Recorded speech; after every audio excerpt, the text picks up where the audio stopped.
Psalm 66. God tests and delivers you. Every burden is lifted by his hand.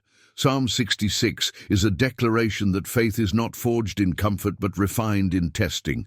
It speaks to every soul that has walked through pressure, silence, delay, and misunderstanding while still holding on to God. This psalm reveals a profound spiritual law. God allows trials not to destroy his people, but to purify, realign, and ultimately deliver them with greater strength and testimony. The fire is never pointless. The weight is never random. The burden you carried was measured, timed, and overseen by a faithful God whose hand never left your life.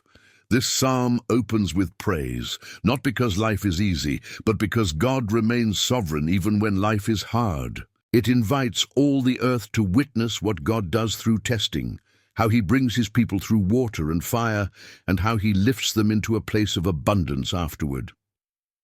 Psalm 66 reminds us that the same God who permits the test is the God who guarantees the deliverance. Nothing touches you unless it first passes through his hands. For those who feel exhausted, overwhelmed, or stretched beyond what seems fair, this psalm speaks directly to your condition. It reveals that your suffering is not a sign of abandonment, but evidence of preparation. God tests because he trusts. God refines because he intends to reveal something powerful through you. And when his purpose is complete, he lifts every burden himself. What follows is a deep spiritual journey through the truths hidden in Psalm 66. This is not just an explanation, but a revelation meant to strengthen your faith, restore your endurance, and remind you that deliverance is not delayed, it is being prepared. The divine purpose behind testing, why God allows pressure before praise. Psalm 66 confronts one of the most misunderstood aspects of faith. The testing of the righteous. Many people assume that walking with God should exempt them from hardship, but Scripture consistently teaches the opposite. Those closest to God are often those most deeply tested. Psalm 66 states plainly that God tests his people as silver is refined. This imagery is intentional and powerful. Silver is not destroyed by fire, it is purified by it. The heat removes what does not belong, revealing what is precious and enduring. Testing is not punishment, it is preparation. God does not test to discover something he does not know. He tests to reveal something within you that you may not yet see. Pressure exposes foundations. When everything external is stripped away, what remains is what truly governs your life. Faith that survives pressure becomes unshakable. Psalm 66 describes being brought into a net, having burdens laid upon backs, and passing through fire and water. These are not mild inconveniences. They are images of confinement, exhaustion, and survival-level trials. Yet the psalm does not frame these experiences as accidents or attacks beyond God's control. They are described as permitted by God. This truth challenges shallow theology, but brings deep comfort to those who understand it. If God allowed it, then God is involved in it. And if God is involved in it, then it cannot end in defeat. Fire represents intense pressure, moments when everything feels too hot, too fast, too overwhelming. Water represents emotional drowning, seasons of grief, confusion, and fear where you struggle to breathe spiritually. Psalm 66 says God allowed both, but it also says God brought his people out into a place of abundance afterward. The test was not the destination, it was the pathway. God tests because untested faith remains theoretical. It sounds strong in words, but has not yet been proven in reality. When faith is tested, it moves from belief to conviction. You stop trusting God because you were taught to, and you start trusting him because you have seen him sustain you when nothing else could. There is also a humbling aspect to testing. Pride cannot survive prolonged dependence. When God allows seasons where your own strength fails, your strategies collapse, and your control dissolves, you are forced to rely fully on him. This is not cruelty. This is mercy. Pride would eventually destroy what humility preserves. God strips away false strength to establish true strength. Psalm 66 teaches that testing is communal as well as personal. The psalmist speaks not just for himself, but for the people of God. This reveals another truth. Your endurance is not just about you. Someone else will draw courage from your survival. Someone else will recognize God's faithfulness through your testimony. God is shaping you into evidence. Many people want the praise without the process, the victory without the battle, the testimony without the trial. Psalm 66 dismantles this mindset. It teaches that praise becomes powerful only after endurance. Deliverance becomes meaningful only after captivity. Freedom becomes sacred only after restraint. If you are currently under pressure, this psalm reframes your experience. You are not being crushed, you are being refined. You are not being abandoned, you are being prepared. God is not absent in your struggle. He is present within it, monitoring the heat, controlling the timing, and ensuring that nothing destroys what He intends to use. The test will not last forever. Fire is temporary. Water recedes. Nets are removed. Burdens are lifted. Psalm 66 assures us that God Himself does the lifting. You do not escape by your own strength. You are delivered by His hand, and when the season ends, you will not simply survive, you will emerge changed, clearer, humbler, stronger, and more anchored in God than ever before. What once felt unbearable will become the foundation of your praise. If this message is strengthening your faith and helping you understand God's work in your life, subscribe to the channel now and walk with us through more teachings that reveal God's purpose, His timing, and His power in every season. Passing through fire and water, how God shapes faith through extreme seasons. Psalm 66 continues its revelation by declaring that God brings His people through fire and water before leading them into abundance. These words are not poetic exaggeration. They describe extreme seasons of human experience where survival itself feels uncertain. Fire and water represent opposite forces, yet both are equally overwhelming. Fire consumes and burns. Water suffocates and drowns. Together, they symbolize total testing, pressure from every side, internally and externally, spiritually and emotionally. To understand this passage deeply, it is essential to recognize that Scripture never presents fire and water as meaningless suffering. They are controlled environments in God's hands. Fire refines metal only when its temperature is precisely measured. Water cleanses and reshapes only when its flow is directed. In the same way, God does not allow chaos. He allows calibration. Every intense season has boundaries set by Him, even when those boundaries are invisible to us. Fire represents seasons where circumstances are harsh, relentless, and uncomfortable. These are moments when nothing feels stable. Relationships strain, resources dry up, health weakens, and peace seems distant. In fire, there is no room for comfort. Everything superficial is burned away. What remains is what is real. Fire exposes motives, attachments, and hidden dependencies. It forces honesty. You discover whether your faith rests on God Himself or on what God provides. Water represents emotional and spiritual overwhelm. It is the season of tears, silence, and unanswered questions.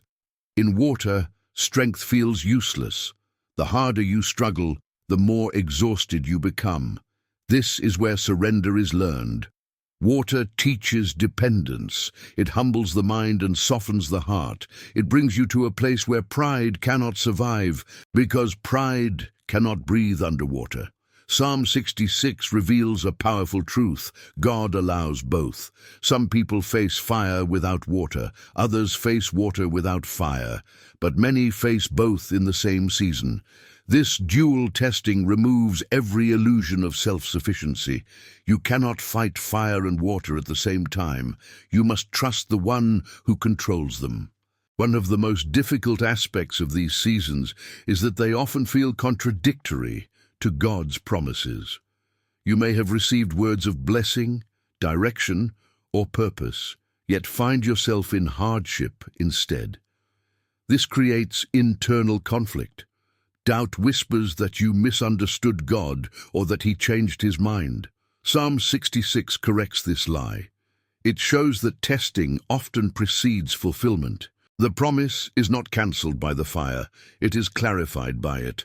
Fire teaches endurance, water teaches surrender. Together, they form mature faith.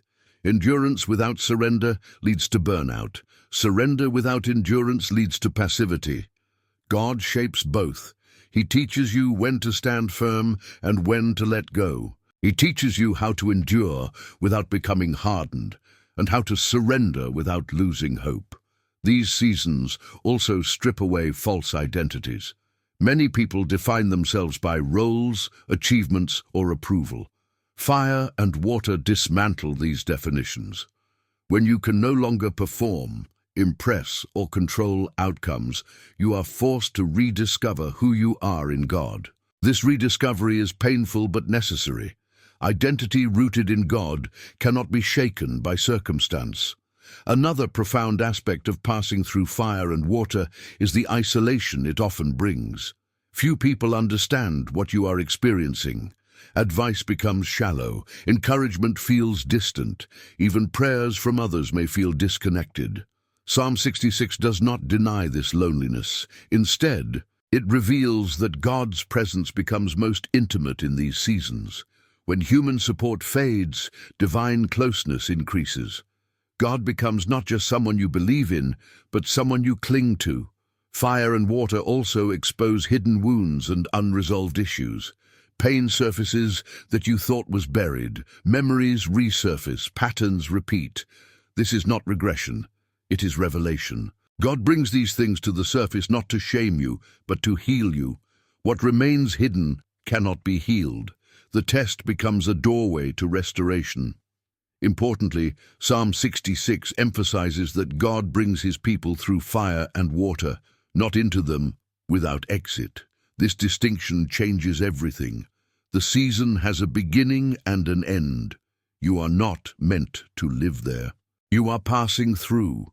Even when the days feel endless, the journey is moving forward. God is not watching from a distance. He is guiding the path beneath your feet.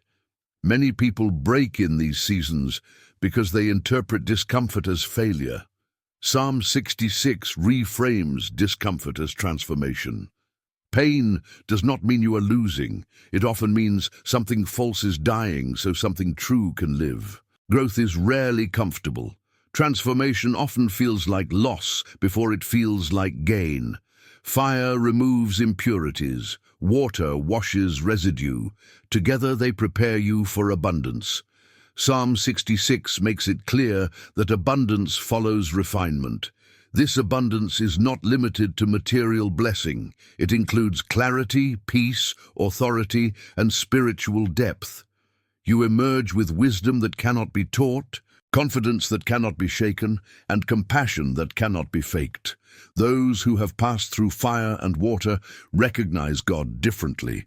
He is no longer an abstract concept or a distant figure. He becomes a deliverer you have experienced. Faith becomes relational, not theoretical. Trust becomes embodied, not intellectual. If you are currently in fire or water, Psalm 66 speaks hope into your situation. The intensity you feel is not a sign of abandonment. It is a sign that something significant is being formed within you. God is not wasting your pain. He is shaping your faith into something resilient, deep, and unbreakable. The fire will not consume you. The water will not drown you. You will emerge, and when you do, you will carry evidence of God's faithfulness that no argument can erase. If this teaching is strengthening you and helping you endure your season with greater understanding and hope, subscribe to the channel now and continue walking with us through messages that reveal God's purpose, His refining work, and His promise of deliverance in every trial. The weight on your back was measured, how God allows burdens without letting them break you. Psalm 66 makes a striking statement when it says that God allowed burdens to be laid upon the backs of His people. This image is deeply human and painfully relatable. It speaks of weight, pressure, responsibility, sorrow, expectation, and endurance. A burden on the back is something you carry daily. It is not a sudden attack, it is a prolonged strain. It follows you everywhere. It affects how you walk, how you breathe, how you see the world. And yet Psalm 66 does not say these burdens were random or uncontrolled. It says God allowed them. This truth unsettles many believers because it challenges the idea that God's love always removes difficulty immediately. But Psalm 66 reveals something more profound. God does not prevent every burden, but He measures every one. Nothing placed on your back exceeds what He knows your spirit can endure. The burden was heavy, yes, but it was not meant to destroy you. It was meant to strengthen what could not be strengthened any other way. Burdens often come disguised as responsibility. They appear as expectations placed on you by others, by circumstances, or even by your own sense of duty. Sometimes they come as losses you did not choose, roles you did not ask for, or seasons you did not expect. You wake up one day and realize life has become heavier than it used to be. Psalm 66 gives language to that experience. It validates the weight without glorifying the suffering. It acknowledges that the burden is real while affirming that God is still sovereign. One of the most difficult aspects of carrying burdens is the silence that often accompanies them. There are seasons when you do everything right, remain faithful, continue praying, and still feel the weight increasing instead of lifting. This silence can be more painful than the burden itself. It tempts you to believe that God is distant or indifferent. Psalm 66 confronts this lie directly. The same God who allowed the burden is the God who promises deliverance. Silence is not absence. Delay is not denial. Burdens reshape your inner life. They slow you down. They force reflection. They strip away distractions. When life becomes heavy, superficial pursuits lose their appeal. You begin to ask deeper questions about meaning, purpose, and dependence. This is not accidental. God uses weight to deepen roots. A tree that never faces resistance grows shallow roots and falls easily. A soul that never carries weight remains fragile. Burdens create spiritual density. They anchor you. Psalm 66 also reveals that burdens expose the difference between strength and endurance. Strength is often loud and visible. Endurance is quiet and unseen. Carrying a burden day after day does not look heroic, but it is one of the most powerful expressions of faith. Endurance says, I am tired, but I trust. It says, I do not understand, but I remain. It says, I cannot fix this, but I believe God can. This kind of faith cannot be taught. It can only be lived. Another hidden work of burdens is discernment. When life becomes heavy, unnecessary relationships fall away. Shallow connections cannot survive depth. People who only knew you in light seasons may not recognize you in heavy ones. This can be painful, but it is also protective. God often uses burdens to separate you from voices that cannot accompany you where He is taking you. Not everyone who celebrates your calling can endure your process. Burdens also dismantle the illusion of control. Many people unknowingly trust God only as long as they can manage outcomes. A heavy burden removes that illusion. You realize how little control you truly have. This realization can either lead to fear or surrender. Psalm 66 shows that surrender is the doorway to deliverance. When you stop fighting the weight alone and acknowledge your dependence on God, something shifts internally, even before circumstances change. It is important to understand that not all burdens are the same. Some are external. Financial pressure, health challenges, relational strain. Others are internal. Grief, anxiety, guilt, unanswered longing. Psalm 66 does not rank burdens. It treats them all as significant. God does not dismiss your burden because someone else's looks heavier. He sees the strain it places on your soul. He knows how it affects your sleep, your joy, your prayers. Nothing is minimized in his sight. The psalm also reveals that burdens are temporary assignments, not permanent identities. You are not defined by what you carry. You are not your struggle. You are not your exhaustion. The burden is something placed upon you, not something that is you. This distinction matters because many people internalize their burden and lose sight of who they are beyond it. God never intended the weight to redefine you. He intended it to refine you. As time passes, burdens change how you perceive God. Faith becomes less transactional and more relational. You stop approaching God only for solutions and begin seeking Him for presence. You realize that relief without intimacy would leave you empty. God often delays lifting the burden until intimacy has been established, not because He enjoys your pain, but because He values your closeness more than your comfort. Psalm 66 assures us that the burden does not have the final word. The same passage that acknowledges the weight also declares that God brings His people out into abundance. This abundance is not always immediate, and it is not always material. Often it appears first as internal freedom. You may still carry responsibility, but it no longer crushes you. You may still face challenges, but they no longer define you. The burden loses its power when God lifts it, not always by removing it, but by strengthening you beneath it. There is a sacred moment when God lifts what you could no longer carry. Sometimes it happens suddenly, sometimes it happens quietly over time. But when it happens, you realize that what once consumed your thoughts now holds less authority over your heart. You breathe differently. You pray differently. You trust differently. The burden that once shaped your suffering now shapes your testimony. Psalm 66 invites you to see your burden through the lens of purpose, not punishment. God did not miscalculate when He allowed it. He did not underestimate its weight. He saw the end from the beginning. He knew what would be produced through it. And He promises that when His work is complete, He Himself will lift what you were never meant to carry forever. If you are carrying a heavy burden today, this psalm speaks directly to you. You are not failing.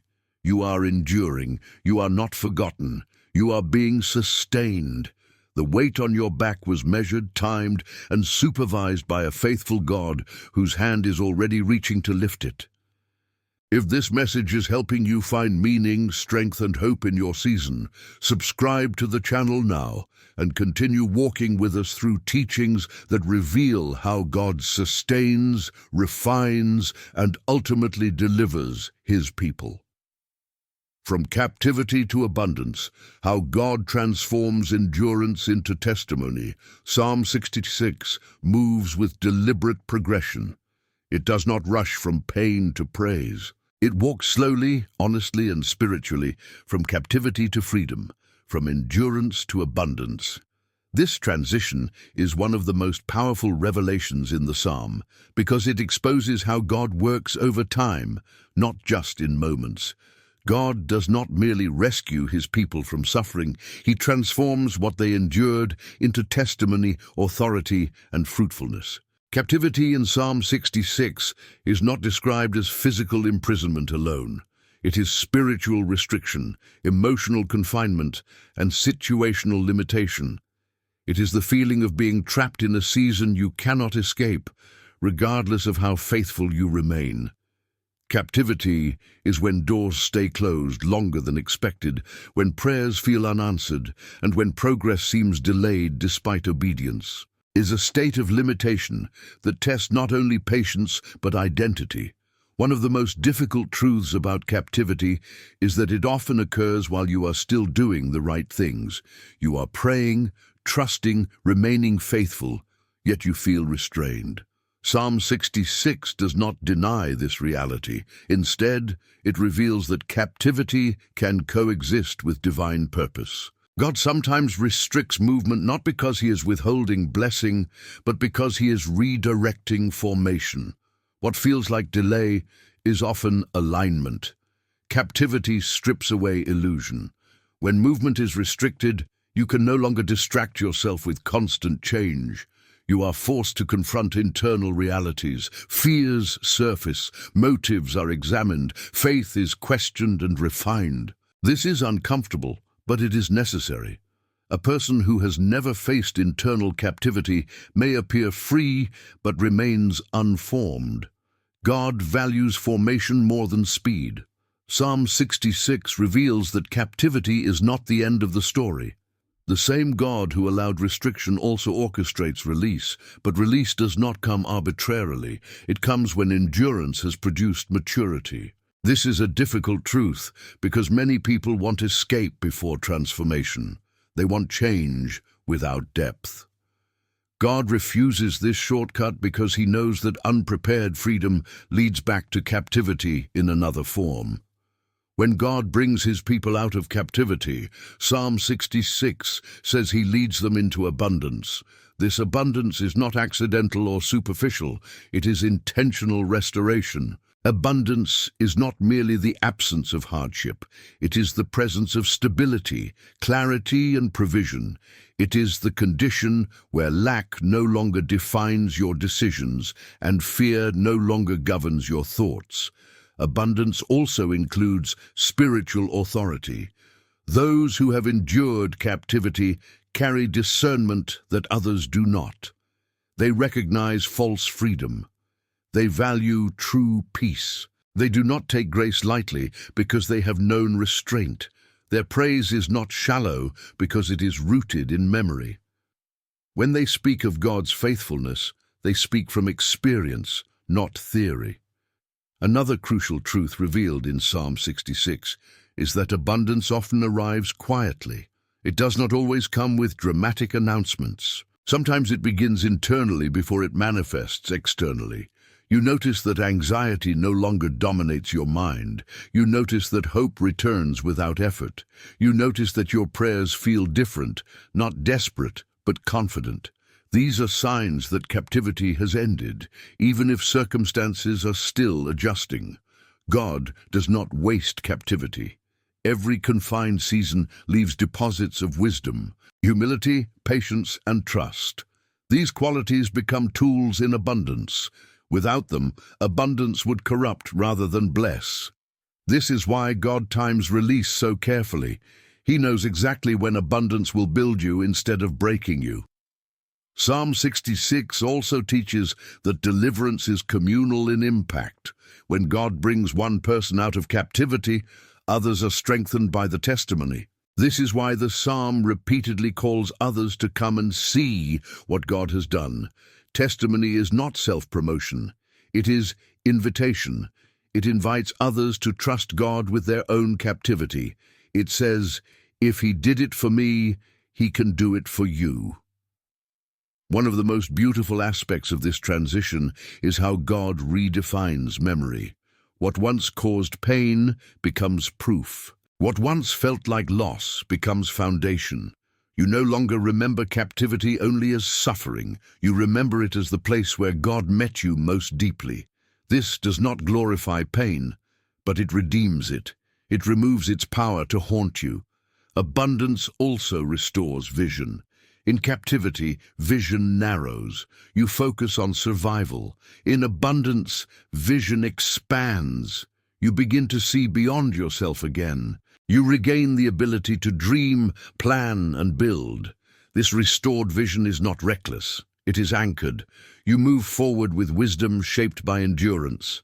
Psalm 66 makes it clear that abundance does not erase memory.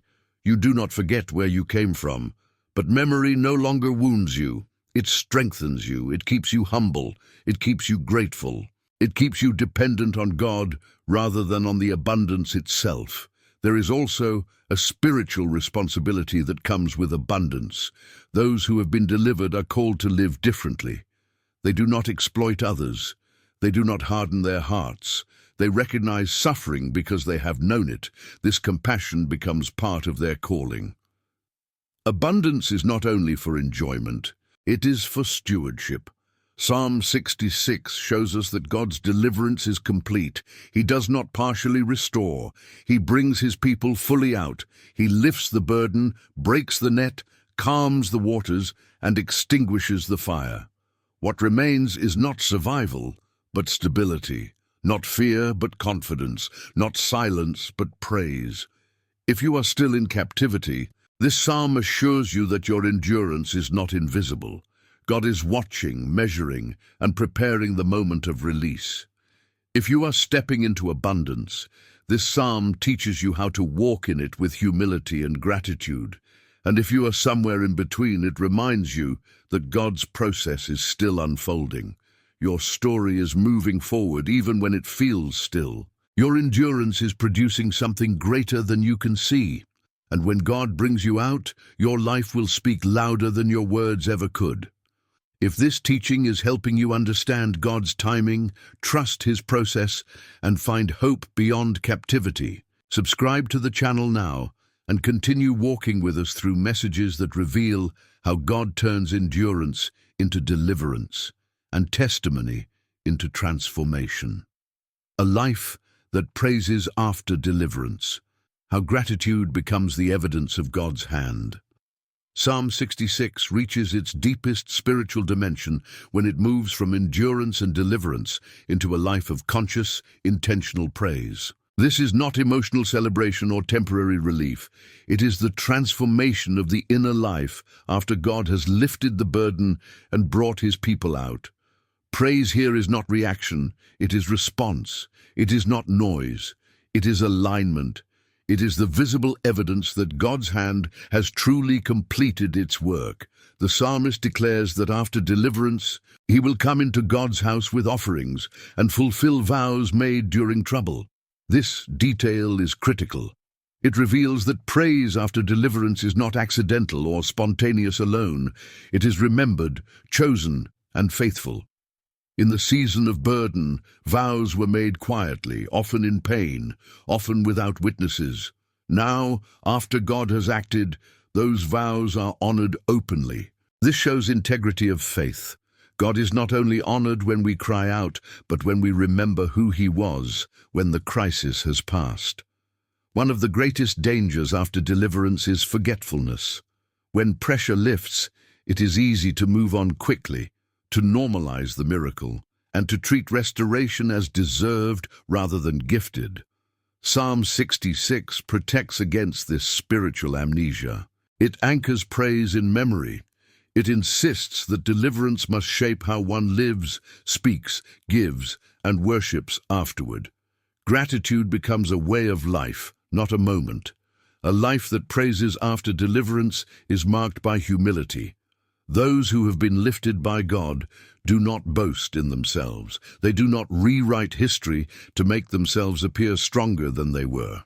They remember their weakness honestly. They remember the tears, the fear, the waiting. This memory does not shame them. It grounds them. It keeps them dependent on God, even in abundance.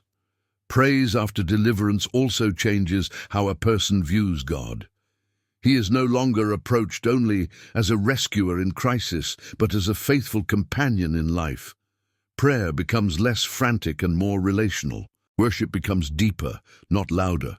There is reverence shaped by experience. You no longer speak about God as someone you believe in, but as someone you have encountered. Psalm 66 shows that praise is also testimony. The psalmist invites others to come and hear what God has done. This is not self-centered storytelling. It is an act of obedience. Testimony is how faith spreads. It is how hope is transferred from one life to another. When someone who has endured speaks with sincerity, their words carry weight.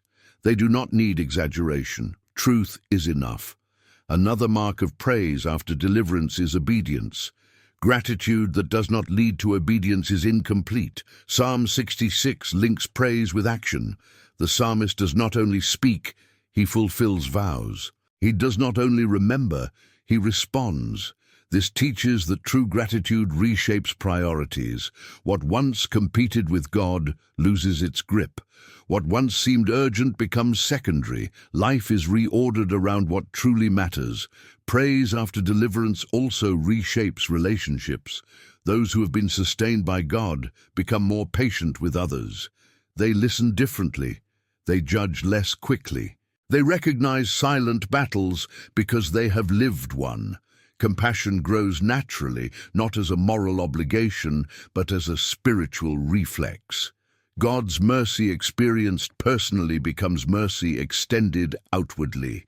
There is also a quiet strength that marks those who praise after deliverance. They are not easily shaken by new challenges. This does not mean they are fearless or untouched by pain. It means they are anchored, they have a reference point. When difficulty arises again, they remember what God has already done. Memory becomes armor. Praise becomes stability. Psalm 66 also teaches that praise after deliverance is not limited to favorable seasons. It becomes the language of life. Even when new trials come, praise does not disappear. It changes tone, but it remains. The soul that has been delivered once knows that God is capable again. This does not eliminate struggle, but it eliminates despair. Another profound truth in this psalm is that praise keeps the heart aligned. After abundance arrives, pride waits at the door. Self-reliance tries to return quietly. Praise pushes it away. When gratitude remains active, arrogance has no place to grow. Praise keeps success from becoming idolatry. It keeps blessing from replacing God. Psalm 66 also highlights that praise is acceptable to God when it is sincere. The psalmist states that if he had cherished sin in his heart, the Lord would not have listened. This reveals that praise after deliverance must be paired with integrity. God is not impressed by words divorced from truth. He responds to hearts aligned with obedience and humility. Deliverance does not excuse disobedience. It invites deeper faithfulness. A life that praises after deliverance becomes evidence to the world, not because it is perfect, but because it is transformed. People notice peace that does not depend on circumstances. They notice joy that is not naive. They notice steadiness that does not come from control. These qualities provoke questions. Praise becomes evangelism without force. It draws rather than persuades. Psalm 66 closes with gratitude not just for deliverance, but for answered prayer. This is important. The psalmist acknowledges that God did not reject his prayer or withhold his love. This reinforces a central truth. God listens. Even in silence, he hears. Even in delay, he is attentive. Praise after deliverance includes gratitude for being heard, not just for being rescued. For those who are still waiting, this final movement of the psalm offers hope. It shows where the journey leads. It assures that endurance has purpose and that praise will come naturally when God's hand lifts the burden. For those who have already been delivered, it offers instruction. It shows how to live in a way that honors the one who sustained you. Your life after deliverance matters. It speaks. It reflects. It testifies. God did not lift you only to return you to forgetfulness. He lifted you to become evidence of his faithfulness. Your praise is not repayment. It is alignment. It keeps your heart connected to the source of your rescue. Psalm 66 leaves us with this final truth. God tests, God refines, God delivers, and God remains worthy of praise through every stage. When you live with gratitude rooted in experience, your life itself becomes worship.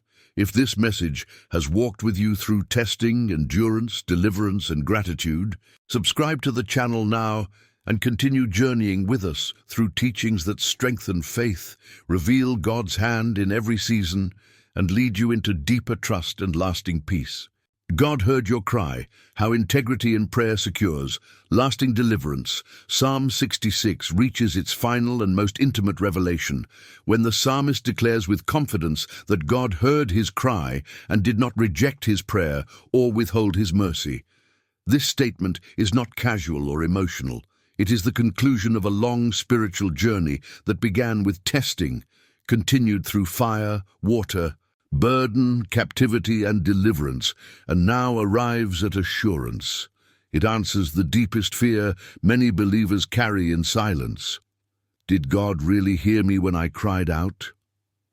This topic addresses the inner struggle that often runs parallel to suffering, the fear that prayer is falling into silence. Many people can endure pain, but what weakens the most is the uncertainty of whether God is listening. Psalm 66 confronts this fear directly. It affirms that God not only hears, but responds. Yet it also reveals a condition that many overlook: integrity of heart. The psalmist states plainly that if he had cherished iniquity in his heart, the Lord would not have listened. This is not a threat, it is a spiritual principle. God's hearing is not blocked by weakness, but by willful resistance. There is a difference between struggling with sin and cherishing it. One seeks healing, the other seeks hiding. Psalm 66 teaches that prayer flows freely from a heart that remains open, honest, and surrendered, even when imperfect. Integrity in prayer does not mean perfection. It means alignment. It means you do not pretend before God. You do not perform spirituality. You do not pray with lips that contradict your heart. Integrity means bringing your real condition into God's presence without masks. This kind of prayer is powerful because it is true. Many people pray from desperation but resist transformation. They ask God to remove pain without addressing what the pain is revealing. Psalm 66 shows that God's response is tied not to eloquence, volume, or frequency, but to posture. A heart that is willing to be corrected, softened, and reshaped remains heard by God. Another powerful truth revealed here is that God's silence does not equal rejection. The psalmist does not say God answered immediately. He says God heard. Hearing precedes action. God listens even while he is working invisibly. Many prayers are answered before circumstances change, because God begins by strengthening the soul, correcting direction, or preparing timing. The prayer is heard long before the answer is seen. Integrity in prayer also changes how you wait. You no longer wait anxiously, wondering if God will respond. You wait with trust, knowing he already has. This does not remove longing, but it removes panic. You stop trying to force outcomes. You stop bargaining. You stop measuring your worth by speed of response. You rest in the assurance that God's mercy has not been withdrawn. Psalm 66 reveals that answered prayer is not only about receiving what was asked, but about becoming who God intended. Many prayers are answered through transformation rather than alteration of circumstances. God sometimes changes the heart before he changes the situation, because a transformed heart can endure delay without losing faith. Another critical dimension of this topic is how integrity in prayer protects deliverance. Many people experience temporary relief but return to bondage because their inner life remains unchanged. Psalm 66 shows that lasting deliverance flows from honest alignment. When prayer is rooted in truth, the freedom that follows is stable. It does not collapse under pressure. It does not depend on constant reinforcement. Integrity also reshapes how you speak to God after deliverance. Prayer no longer becomes conditional. You no longer approach God only when you need rescue. You speak with him as someone who has proven faithful. Gratitude deepens prayer. Reverence matures it. Prayer becomes conversation rather than emergency. This integrity extends into how you live. A life that prays honestly begins to live consistently. Choices align with values. Convictions guide decisions. You become less divided internally. This inner coherence produces peace. You are no longer at war with yourself while asking God for peace. Your life begins to echo your prayers. Psalm 66 also reveals that God's mercy remains active even after deliverance. The psalmist praises God not only for hearing prayer, but for not withdrawing his love.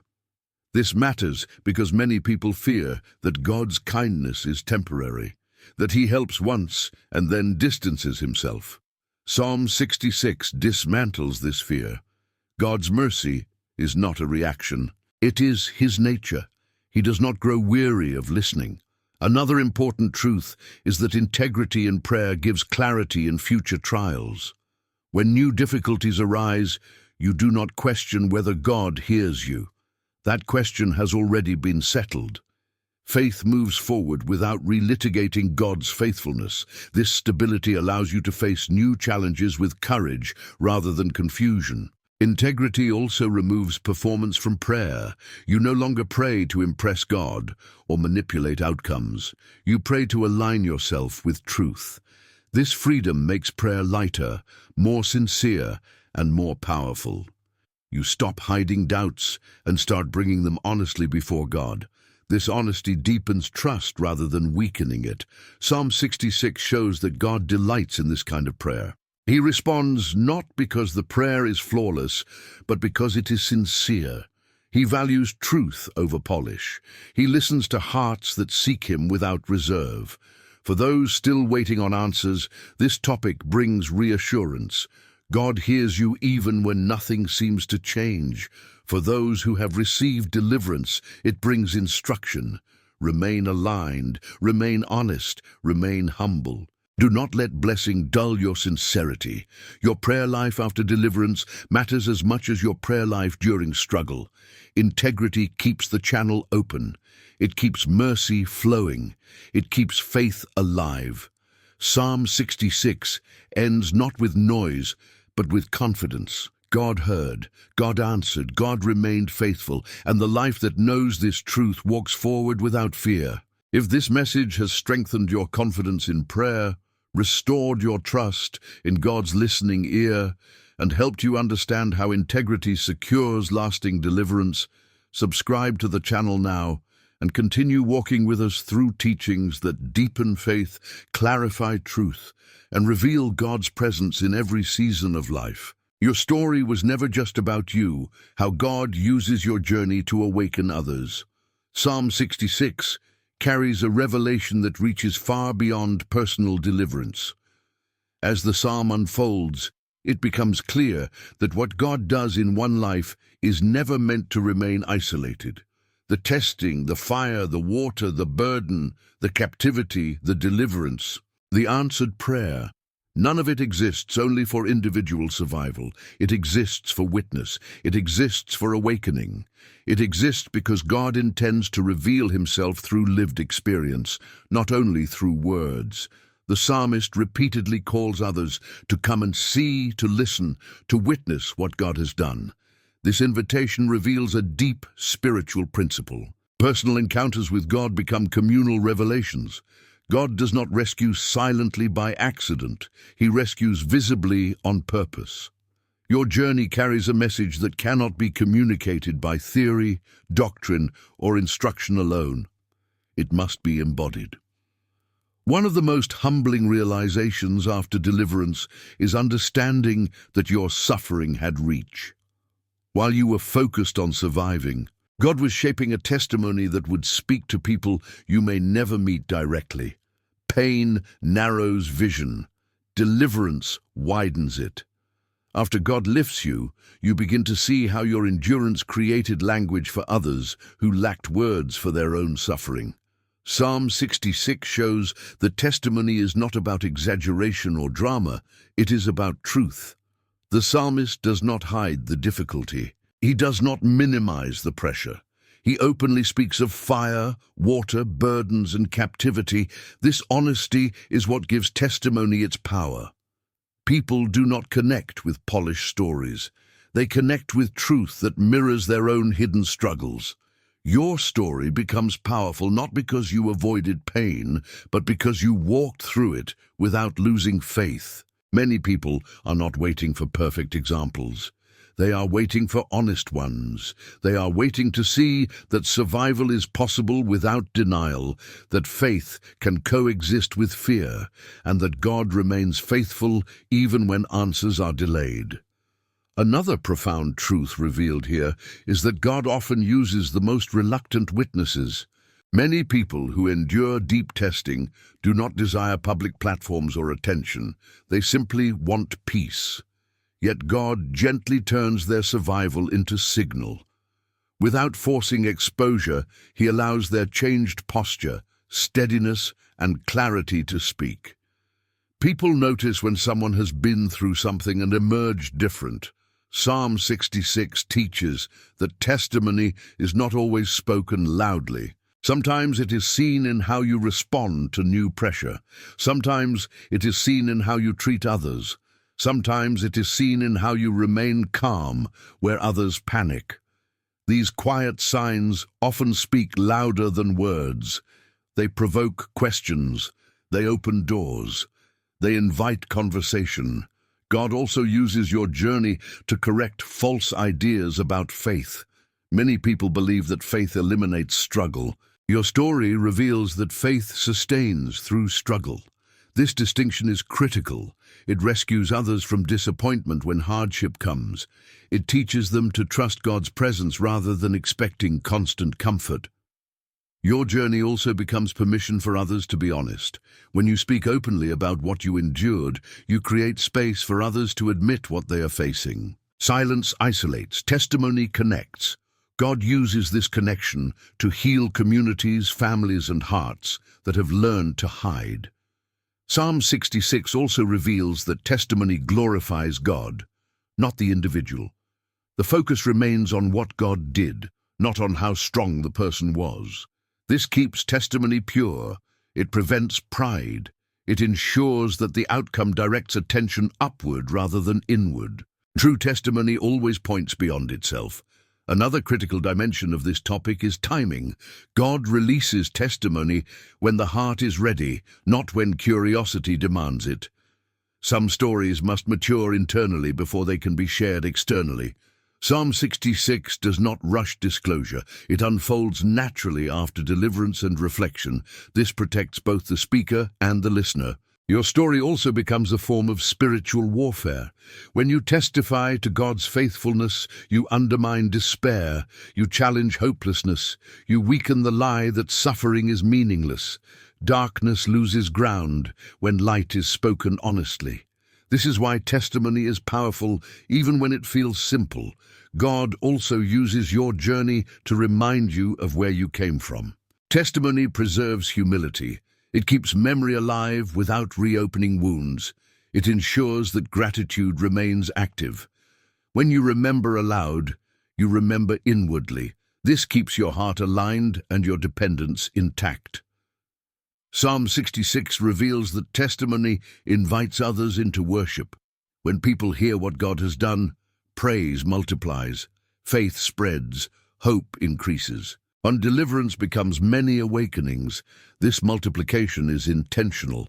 God designs restoration to ripple outward.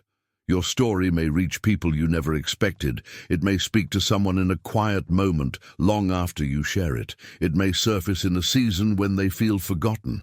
God carries testimony where human intention cannot. This is why obedience matters more than visibility. Importantly, your story does not expire. Deliverance does not lose relevance over time. The memory remains alive. God continues to use it in new ways, in new seasons, with new people. Your journey becomes part of your calling, whether formally or informally. Psalm 66 ultimately teaches that God transforms survival into service, not by pressure, but by purpose. You do not owe God testimony. You offer it because gratitude compels you, and when you do, lives are touched, faith is strengthened, and God is honored. If you are still in the middle of your journey, know this: your story is still being written. If you have been delivered, know this: your story still matters. God is not finished using it, and if you are listening to the stories of others, know this: God is inviting you to trust Him with your own. If this message has helped you see your journey through a wider lens and understand how God uses personal deliverance to awaken others, subscribe to the channel now and continue walking with us through teachings that reveal God's purpose, deepen faith, and transform lived experience into lasting hope.